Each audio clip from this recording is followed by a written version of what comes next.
জমি অধিগ্রহণ জটিলতা ও ঠিকাদারি প্রতিষ্ঠানের ধীরগতির কারণে এখনও শেষ হয়নি শরীয়তপুরের জাজিরার কাজিরহাট সেতুর নির্মাণ কাজ।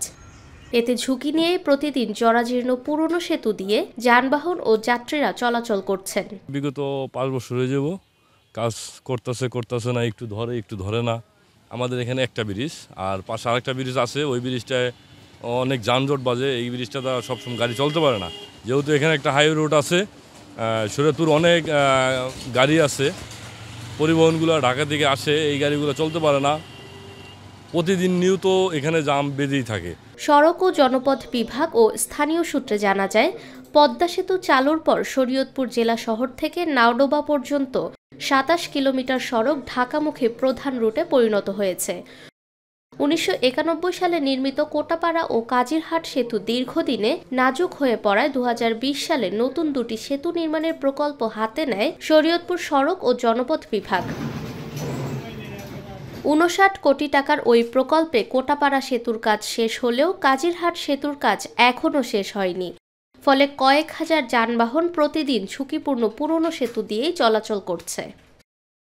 সরম ভাই, আমাকে এমন জায়গা জমিও নাই, কোনখানে যাবো সেই জায়গাও বাস করতে না, কিছু টাকা পয়সা দেবে সেই আমাদের পাই নাই।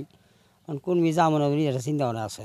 দিদান হে আমরা কেমন ঘুমন, আমরা তো তো নড়িস না। হ্যাঁ মানে জায়গা হলে একজনের ঘর হলে আমার দিব, আমরা যাবো গাড়িয়া, আমাকে থাকার তো কোনো অধিকার নাই।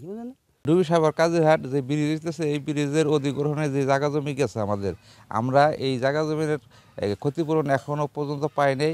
এবং আমার বাড়িতে 10টা 8টা 9টা ঘর, এর ভিতরে আমার 4টা ঘরই বাদ পড়ে গেছে গা। কী কারণে পড়ছে এই পর্যন্ত যাই না। আমরা দৌড়দৌড়ি কথা আছি, আজকাল খালি করতে ভাড়াইতে আছে, কিন্তু এখন আমরা বিল পাই নাই।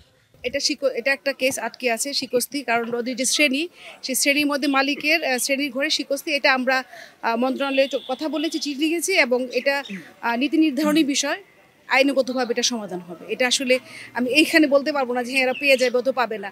এটা আইনগতভাবে যারা পাওয়ার তারাই পাবে, আইন যেভাবে বলে সেভাবে সমাধান হবে। এটা কাজিরহাট সেতুর এক পাশে আমরা, এটা খুব দুঃখজনক যে আমরা এক পাশে আমাদের যে ভূমি অধিগ্রহণের কেসটা, এই কেসটা আমরা 1 বছর আগে বুঝে পেলেও এখানে আমরা এখনো দখল মুক্ত করতে পারিনি।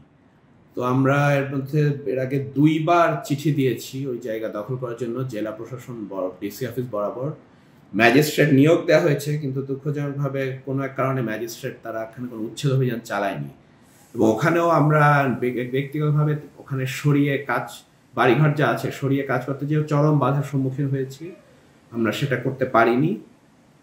এই কারণে আমরা এক পাশে পাইলিং একদমই ধরতে পারছি না। এখানে ওই এক পাশের কাজ প্রায় 1.5-2 বছর ধরে বন্ধ আছে। আর একটা স্প্যানের গার্ডারের কাজ করা সম্ভব, সে কাজ শুরুও হয়েছে। খুব দ্রুতই হয়তো প্রথম গার্ডারের কাজ শুরু হয়ে যাবে।